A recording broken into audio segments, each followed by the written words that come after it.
Ang pag-uusapan natin ngayon ay dalawa. Tinatanong ni Alvin at ni Roel Soban. Ang tanong ni Roel Soban ay ano daw yung pwesto na pinaka-rapsa doon sa vlog ko na 4 na pwesto.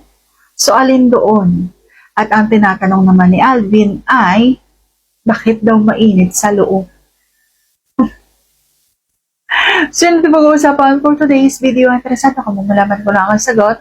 Please keep on watching my bago yan. Kung bago ka pa lang sa akin channel, please consider to like this video and subscribe my channel.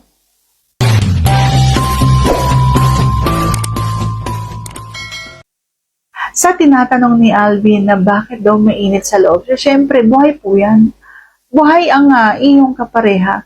Hindi naman yan patay para lalamig. Okay? So, buhay yung pinapasok mo, kaya mainit. So, syempre, laman-laman yung naandun sa loob. At pangalawa, yung tinatanong naman ni Roel Soban ay kung ano yung pwesto na pinaka-rapsa.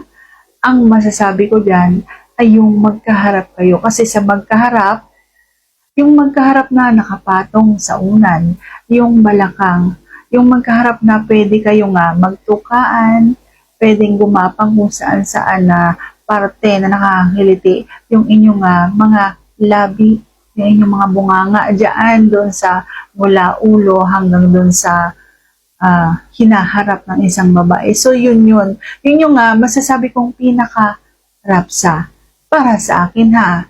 Okay?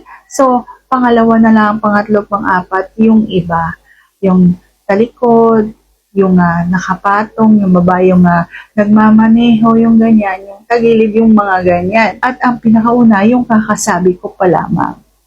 So, sana sagot ko ng tama ang inyong mga tanong. And if you like this video, please consider to like this video and subscribe my channel.